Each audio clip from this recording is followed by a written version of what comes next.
नमस्कार दोस्तों, आप सभी का फिर से एक बार स्वागत है Hindi lifeline story 2.0 YouTube channel में। आज के इस कहानी में मन को खाली करना सीखेंगे। वीडियो में आगे बढ़ने से पहले इस चैनल को सब्सक्राइब करके वीडियो को लाइक जरूर करें। एक गुरु का शिष्य बहुत गहन ध्यान कर रहा था, लेकिन उसका ध्यान केंद्रित नहीं हो रहा था। उनका मन सदैव विचारों से भरा रहता था। उसने अपने दिमाग को खाली करने की बहुत कोशिश की, लेकिन उसकी सारी कोशिशें नाकाम रहीं। अंत में जब वह सब कुछ कर चुका, तब वह अपने गुरु के पास गया और बोला, गुरुदेव, मेरा मन हमेशा विचारों से भरा रहता है। मैं एक जगह ध्यान केंद्रित नहीं कर पाता। जब देखता हूँ तो दूसरी चीज पर चला जाता हूँ, फिर तीसरी और चौथी चीज करता हूँ। मेरे दिमाग में हजारों विचार चलते रहते हैं और मुझे पता भी नहीं चलता कि ऐसा कब होता है। बहुत समय बाद मुझे एहसास होता है कि मैं क्या करने बैठा था और क्या सोच रहा था। हे गुरुदेव, मैं अपने दिमाग को विचारों से खाली करना चाहता हूँ। मैं चाहता हूँ कि मेरे मन में एक भी विचार न रहे। जब चाहूँ तभी विचार उठना चाहिए। गुरु ने कहा कि किसी भी समस्या का समाधान तभी होता है जब हम समस्या की जड़ तक पहुँचते हैं, समस्या को ठीक से समझते हैं और जानते हैं। क्या आपने उस मन को भी जाना है जिसे आप खाली करना चाहते हैं? शिष्य ने कहा, गुरुदेव, मैंने मन को जानने की बहुत कोशिश की है, लेकिन जितना इसके बारे में जानता हूँ, यह उतना ही रहस्यमय होता जाता है। गुरु ने कहा, जाओ और छोटे छोटे पत्थरों से भरा एक घड़ा ले आओ। तब शिष्य छोटे छोटे पत्थरों से भरा एक घड़ा ले आया और गुरु के पास रख दिया। गुरु ने कहा, इस घड़े को अपना मन समझो और इस घड़े में पत्थर भरे हुए हैं। अब इस घड़े में और पत्थर डालो। शिष्य घड़े में पत्थर डालने लगा। घड़ा पहले से ही भरा हुआ था।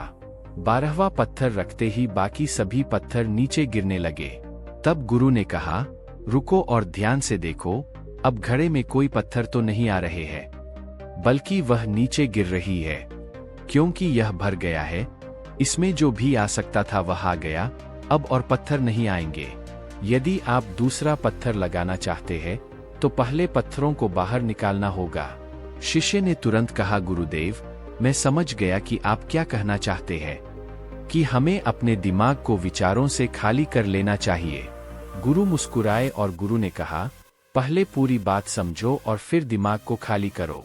गुरु ने कहा कि हमारा मन इस घड़े के बिल्कुल विपरीत है। तुम घड़े को पत्थरों से तो भर सकते हो, लेकिन मन को विचारों से नहीं भर पाओगे। मन हमेशा खाली रहता है। शिष्य ने कहा, गुरुदेव, मुझे कुछ समझ नहीं आ रहा है। अगर दिमाग हमेशा खाली रहता है तो हम उसे खाली करने की कोशिश क्यों करते रहते हैं? इसकी क्या जरूरत है? गुरु ने कहा, इस घड़े से एक एक करके सारे पत्थर निकालो। शिष्य ने वैसा ही किया और घड़े से एक एक पत्थर निकालता रहा और अंत में घड़ा खाली हो गया। गुरु ने कहा, देखो, तुमने एक एक पत्थर निकाला, यह घड़ा खाली हो गया है। अब आप इस घड़े में कोई भी पत्थर डाल सकते हैं, दूसरा पत्थर डाल सकते हैं, या फिर वही पत्थर दोबारा डाल सकते हैं। आप इसे आधा भर सकते हैं या फिर पूरा भर सकते हैं। शिष्य ने कहा, गुरुदेव, मैं भी ऐसा ही हूँ। मैं बता रहा हूँ कि मन को खाली करना है। ये तो पत्थर है, इन्हें आसानी से निकाला जा सकता है और घड़ा खाली किया जा सकता है, लेकिन मैं अपने मन को कैसे खाली करूं? गुरु ने कहा, इस खाली घड़े में एक पत्थर डालो और 2 पत्थर निकाल लो। शिष्य ने यह कहा, ऐसा कैसे हो सकता है कि जब इस घड़े में एक पत्थर होगा तो एक ही पत्थर निकलेगा, फिर 2 पत्थर कैसे निकल सकते हैं?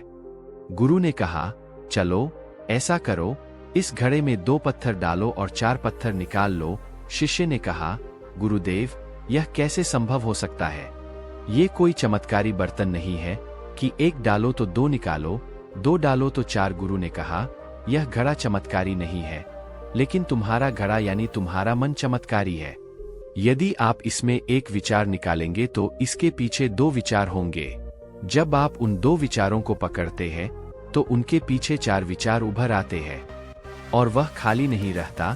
यह मन का भ्रम है कि सब कुछ है लेकिन कुछ भी नहीं है।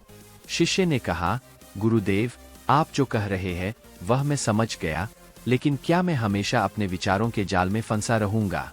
क्या मन के भ्रम से बाहर निकलने का कोई रास्ता है? बिल्कुल नहीं। और जब आप उन 4 विचारों को पकड़ते हैं तो उनके पीछे 16 विचार उभरते हैं और ऐसा करने से विचारों की एक लंबी श्रृंखला बन जाती है और आप कहीं नहीं रुकते, एक के बाद दूसरे विचार को पकड़ते चले जाते हैं। यह मिट्टी का घड़ा पत्थरों के घड़े के समान है। भरा रहेगा लेकिन आपका मन कभी नहीं भरता, वह हमेशा खाली ही रहता है।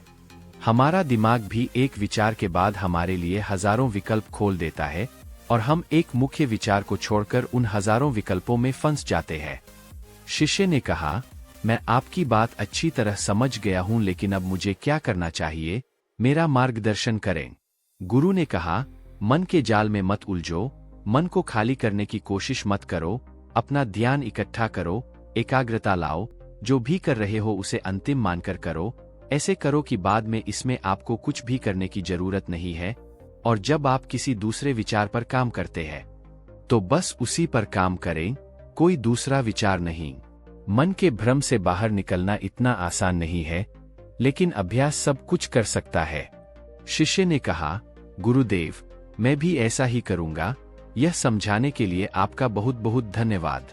हम सभी अपने दिमाग को खाली करने की कोशिश करते हैं, मन में उठते बैठते विचारों से परेशान रहते हैं।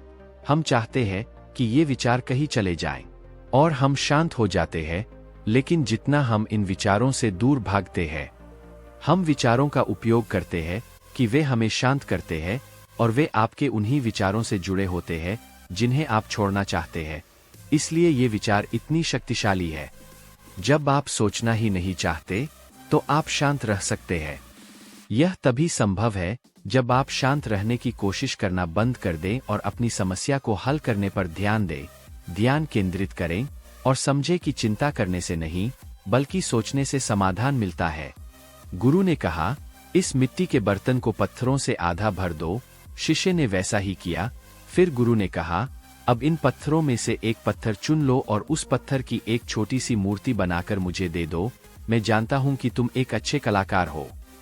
जब शिष्य ने 11वां पत्थर निकाला और उस पत्थर को तराशना शुरू किया तो उसे एहसास हुआ कि यह पत्थर अच्छा नहीं है।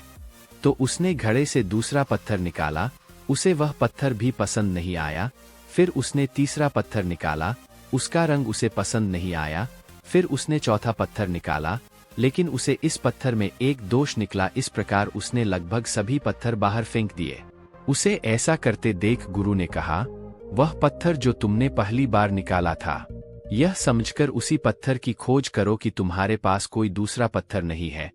तब शिष्य ने उस पत्थर को ही खोजना शुरू कर दिया और उस पत्थर से उसने अपने गुरु की एक बहुत ही सुंदर मूर्ति बनाई और अपने गुरु को भेंट की और कहा, बहुत सुंदर, इस पत्थर से मूर्ति बनाई जा सकती है। मैं इसका विचार भी नहीं कर सकता था। गुरु ने कहा कि जब कोई दूसरा विकल्प नहीं है तो हम अपनी सारी ऊर्जा उसमें लगा देते हैं और उसे सर्वश्रेष्ठ बनाते हैं। जब कोई दूसरा विकल्प है तो हम सिर्फ पत्थर चुनते रहते हैं। मान लीजिए कि मूर्ति नहीं बनाई गई है। दोस्तों, आज की यह कहानी आपको कैसी लगी और इस कहानी से आपको और क्या सीखने को मिला? कृपया यह भी हमें कमेंट करके बताएं। साथ ही अगर आपको ये कहानी पसंद आई और ये आपके लिए उपयोगी लगी तो इसे अपने दोस्तों के साथ जरूर शेयर करें।